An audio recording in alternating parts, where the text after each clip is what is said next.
Hey guys, welcome back to the channel. So with all my recent videos I've been uploading on the Sienna and on the computer and on the 1IS Sport Cross project, I've been kind of neglecting the 2IS. So if you guys saw a couple videos ago, or maybe the last video, I don't know when I posted it, but where I had the parts that I ordered for the Sport Cross project, and I ended up ordering a couple things for this guy. So today what I'm going to do, I'm going to jack it up, I'm going to put in that underbrace, that F-Sport underbrace that I ordered. It was like 300 bucks. I got it from Bell Lexus out of Arizona. Get under there. I think it uses all the factory bolts and the factory mounting points that is under the car already, because it didn't come with any hardware. It's just the bar by itself. So yeah, you can see it's just the bar by itself, no hardware, no nothing. So it's just, you know, 8 bolts on here, and it goes right on under the car. So I've got the car fully jacked up and secured with jack stands. Double jack stands, just because I'm going to be under the car and I don't want this thing falling on me. If you guys want to know how to jack up the car, check out this link I have in the video up here where I show you how to properly jack up this car so that it doesn't fall on you and you don't destroy anything or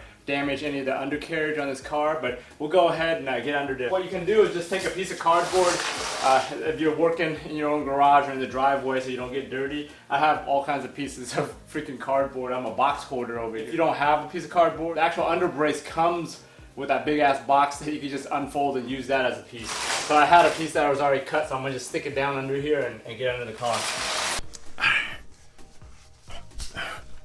To get started, we gotta take apart these 2 covers over here. They're 10 millimeters or Phillips head screwdrivers.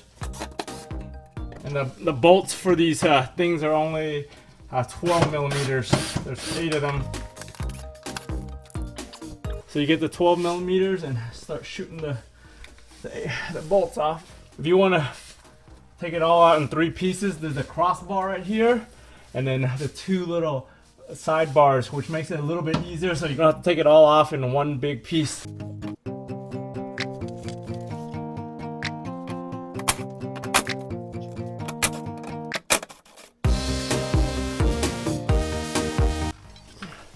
And this is pretty easy for most 2IS owners. I think if you have a convertible, you might have some panels under here, and depending on if you're JDM or other markets, they actually have plastic paneling covering a lot of this area. So luckily the USDM version doesn't have that stuff.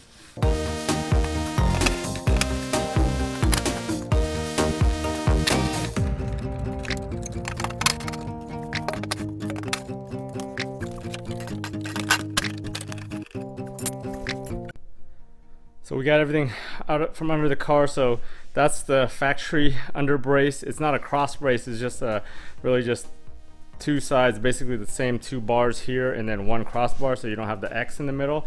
So you're taking those 2 out, and then you got to pop these little nutsert things, and then you got to put them over here, because that's where that plastic covering sits with the Phillips screws or the 10 millimeter screws, using that. So once you transfer those over, you just get back under there and put it back on. It's pretty straightforward and easy. The one thing you'll notice here, they have these little holes, and what I was explaining under the car, that some of the other markets like the JDM markets and maybe the European markets came with under panels, a bunch of under panels underneath the car, and the back panel has one of those. So if you end up putting that on, you can't use that same panel anymore, or you got to rig your panel somehow with some zip ties or something to keep it on. I know the convertible guys also have a pain in the ass trying to get by those under panels on the convertible too. Later on I'll show you some under panels that I have under my car. They're not stock, they're not USDM or IS ones. I actually got them off of GS, so I'll show you that in a little bit once I'm done with this.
looking at the old parts, look at the flex tolerances that they built in from the factory. So look at that hole, look at how huge that hole is. Then this one's oblong, this one's a tight hole, that's another huge hole. That's on one end, and then the other end is kind of like that too, where you got one very tight hole, you got a big adjustment hole here, you got an elongated adjustment, and then another big adjustment hole. So that's the kind of flex that they expect out of the rear end of this car from the factory already, that they build in all those different adjustment points in that factory bracket. So checking out the install underneath this car, this thing hangs pretty freaking low. Look at that.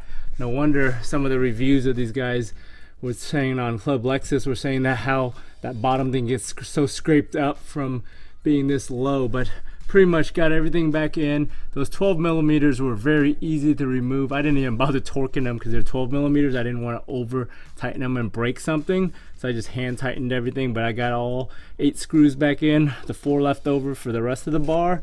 So what I was explaining to you guys earlier was the hit my head under here. So these panels right here, I've got that panel right there, and I've got one on that side right there, is from a GS. So I got those from a GS 300, like an 06, which is the 3GS, the 3rd gen GS, and it was a little bit longer than the IS, so I actually cut it right there before it hit that spot to fit it perfectly. But other than that, all the other points on there are the same size 10 millimeter studs, and they fit in there. So if you look underneath this car, you can see there's a stud right here and right there and on both sides of that. So that's where the factory optional undercarriage covers would bolt into, that you can get for this car from JDM. And in the back here, there's more where that, where I said the factory brace was, with those mounting points there, and it goes all the way back to, I think, even here. Like if you look at this other enforcement bar, that's got a little stud on it back here too. So it's got all these back panels that would cover up the suspension and everything and keep everything back here pretty damn clean. But man, my car, I don't get down here very often, but this thing is freaking clean as hell for, what is it, going on 13, almost 14 years owning this car. Man, look at that.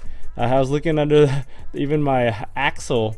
That thing was clean as hell from the drive shaft laying on that end. But yeah, this is pretty good. It looks like I've got a little bit of boot grease leaking right on here, so that's probably from being low, and the pressure from stretching the boot out. On this side is pretty clean. I had these CV axles replaced under warranty around 60,000 miles. That was probably like 7 years ago, and they were leaking from the center one here. The center clamp was loose on the inside, so I was spitting grease, and it wasn't really the clamp, it was like right here. It was like right that spot right there. So it was leaking from there, and they replaced it under the drivetrain warranty, which I got lucky. It was a second dealership I had to try. The first dealership cleaned it up, and the second dealer took care of me. Anyway, let me get out from under here. Hey guys, thanks for sticking around all the way to the end of this video. I hope you learned something about installing that underbrace and how easy it was. This would have been like a 20-minute job, but it took me probably over an hour and a half, just because I'm filming everything and kind of explaining everything. But it's a pretty straightforward upgrade, 8 bolts. It really stiffens up your chassis from all the reviews I've read. I'm probably gonna road test it one of these days. Maybe I'll do a review of it, how much of an improvement it's done for the car. As far as other upgrades, if you saw my unboxing video, I still have that sway bar upgrade that I needed. Stay tuned on a future episode where I install that sway bar and kind of show you how to put that in. It's a pretty straightforward install too on the sway bar. The only thing is to make sure that there isn't too much pressure on the bar, so you can take it off without injuring yourself and getting it back in place.